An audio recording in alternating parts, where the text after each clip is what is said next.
G'day guys, I'm Grouse and there's a big empty space here in Grouse Garage. Now, despite the rain, I'm off to get myself a brand new project to fill that empty space. So let's go.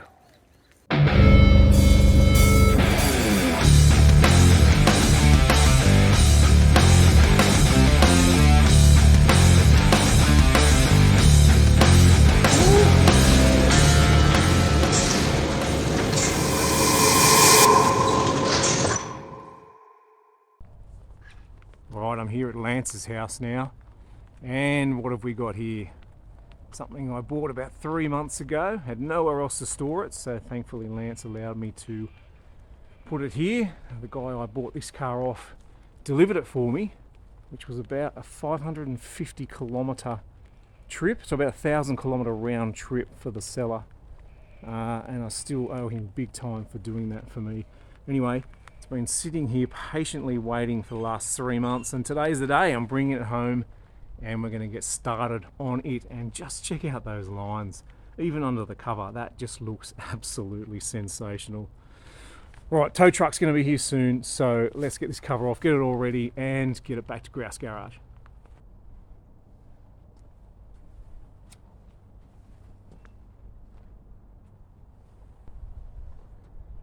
This is like the slowest reveal ever. Towie will be here soon. Chop chop.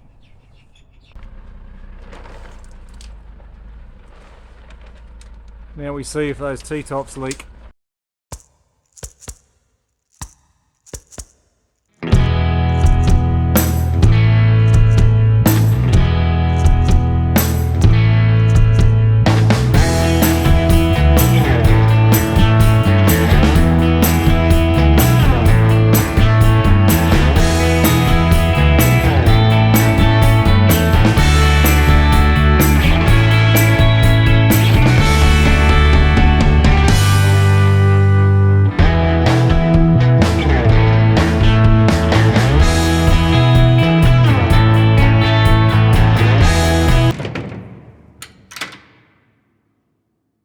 Alright, we made it back to Grouse Garage, and yes, here it is, my C3 Corvette, 25th anniversary, 1978 model.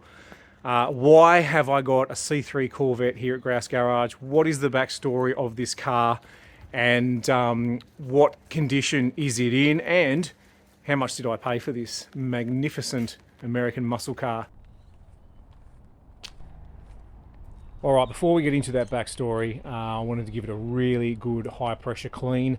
Underneath is absolutely filthy. There is nearly 50 years of road grime and leaking power steering all over the underneath, suspension, cross member, everything is covered in it. So like I said, while it's still raining, while I'm drenched, I'm just going to keep on going. I'm going to bring out the high pressure cleaner and some degreaser, and I'm going to give it a really good blast. Then it's into the Grouse Garage. I'll let it dry off, and I'll start to tell you some of the story. There's a cool backstory for this car. I found out a heap of history of this car, which predates the guy I bought it off. I know all about how it got here to Australia, and it's a good story to tell. So let's get it all clean, and then I'll get into that story.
All right, so after hours of high pressure washing and degreasing, I finally have the Corvette in Grouse Garage, where that big hole was this morning when we started. So now that the Corvette is where I want it to be, what are my plans for it? What's the backstory with the car? How did that car get to Australia? How did I come to buy it? Maybe I'll tell you how much I paid for it, and certainly what are my plans for this beautiful American muscle car. Let's get into the backstory first of all. All right, here's what I know about this Corvette so far. From the tag that you can see there, it's a July 1978 L82 Corvette. It is white with medium red cloth interior.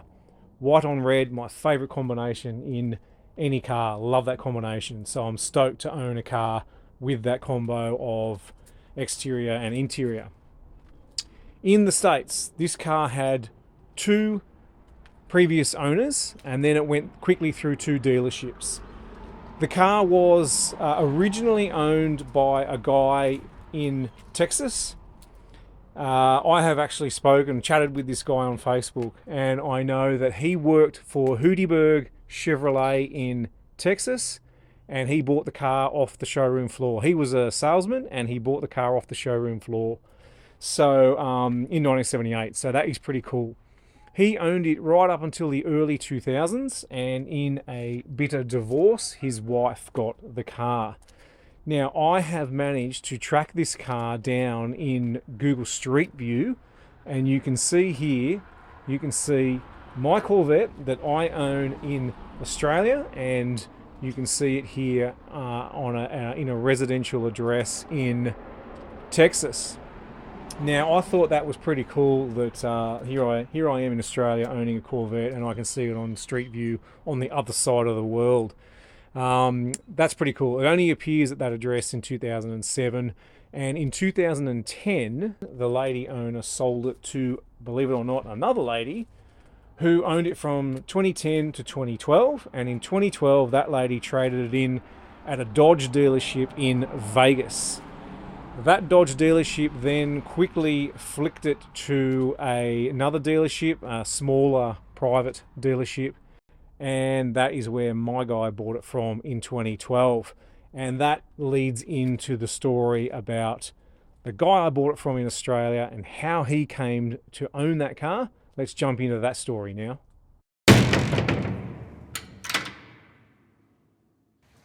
All right, so I'm sure there are some of you out there like me that just scroll every day and look at cars on Marketplace, on eBay, see what's selling, how much people are getting for their cars, what's available, are there any bargains out there. Every day I unfortunately have that habit of checking out Marketplace and eBay and seeing what's going on. So I was scrolling through eBay one evening, just looking at collector cars actually. That's the category on eBay that I like to routinely check out what's happening. Scrolling collector cars on eBay, and this little beauty shows up in my list, and no reserve. And when I saw this car on eBay, it had 3 days left on the auction, and it was sitting at $7,500. And I looked at that and thought, man, that is a cool car, and I'm sure it'll go for a lot of money. So I happened to be sitting with Ryan on the couch watching TV, and I showed him and I said, Ryan, check out this awesome C3 Corvette, and it's only at $7,500. And there's 3 days to go, and I said to Ryan, I'm going to have a bid on this. And what I decided to do was have a cheeky bid of, and what I put in as my bid was $8,888. Some of you might agree that 8 is a lucky number, and I thought I'm going to roll the dice on this one and go 4 8s and see what happens. And there was only a slim chance I was going to get a car like this for anywhere near that money. But I thought, oh well, the best that we'll do is just bump the price up for the seller.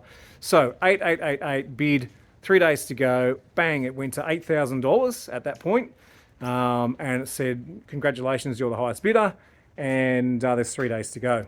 Now, at that point in time, I had a little laugh, turned my phone off, completely forgot about it. So fast forward 3 days, and some of you might have notifications turned on your eBay app like I do, and I got a notification on my phone that said auction ending in 10 minutes.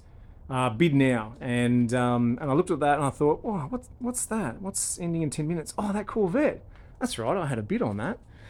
And at 10 minutes to go, guess what? I was still the highest bidder on this car at $8,000. No one else had bid in the last 3 days, and there was 10 minutes to go. So I thought to myself, I'm going to sit here and watch this and watch it count down from 10 minutes to 0, and I'm going to watch this thing go through the roof and see how much a 1978 C3 Corvette sells for.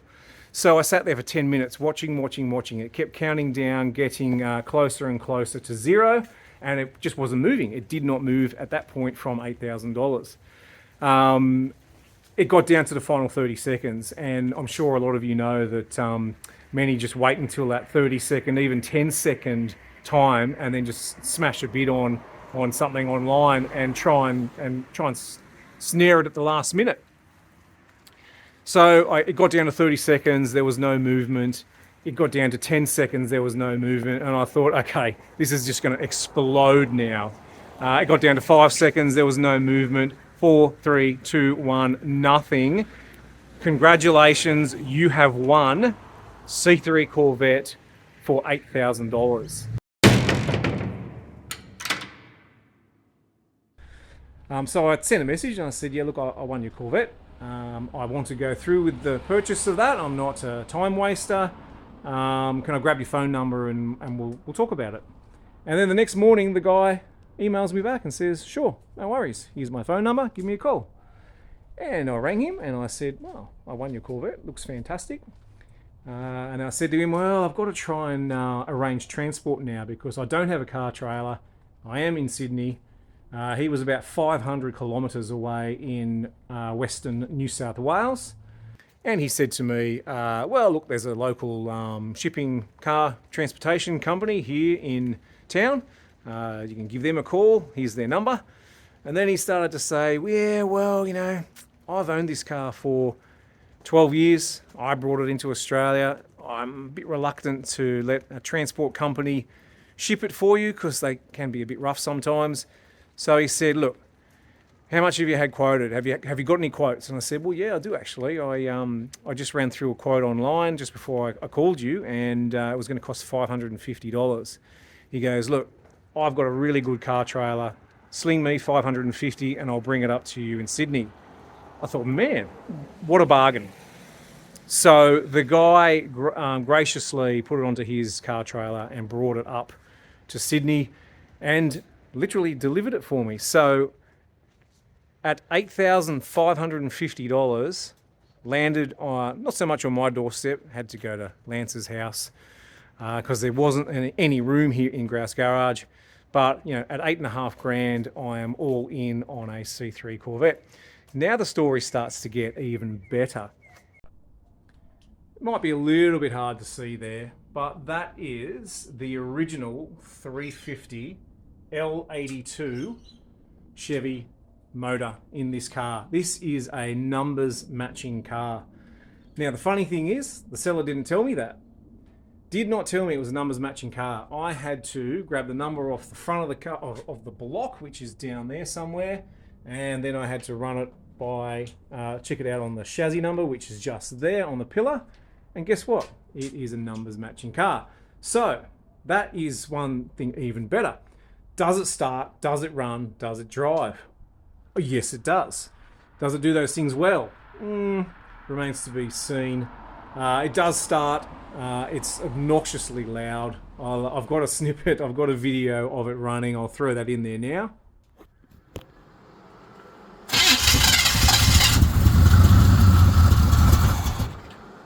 Now it's closed. Is it? Yep. Want me to hold it open? Just wait a sec. There you go.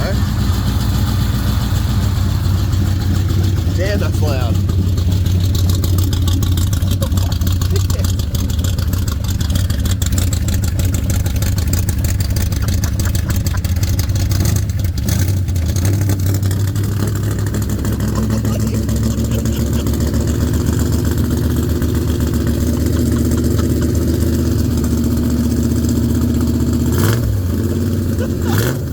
as you can see, it certainly runs. And it actually that was a cold start that day as well. Starts very nicely. The carby, take that off and let that dry out a bit.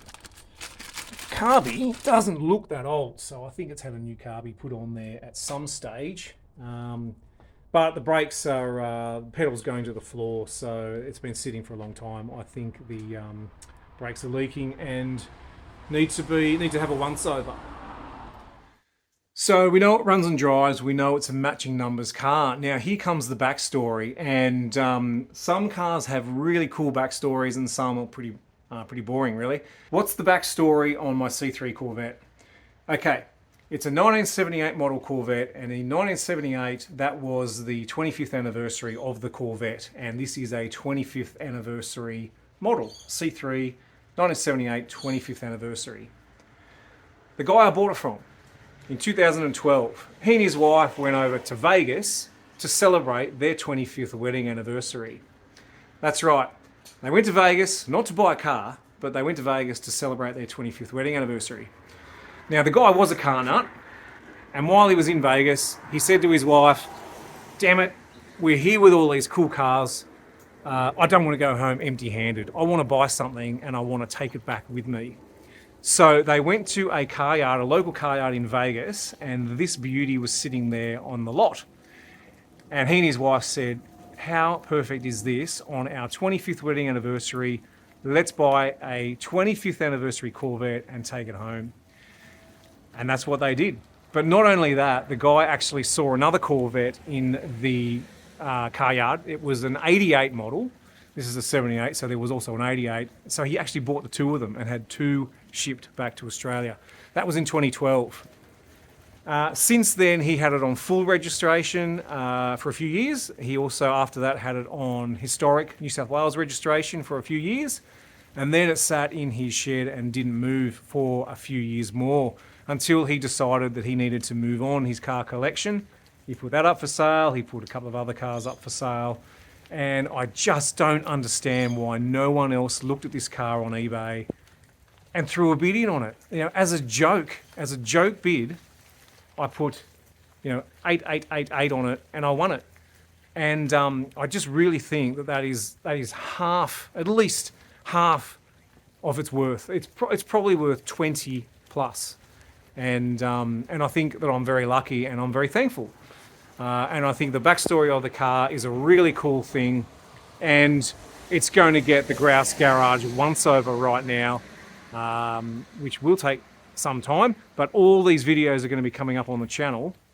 And at this point, I can reveal to you exactly what it is I'm going to do to this Corvette.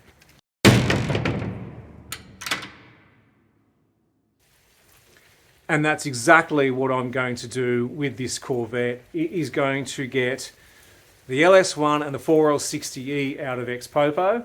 And not only that, it's going to get a full restoration. And I'm talking paint and panel, interior, suspension, wheels, exhaust, LS swap.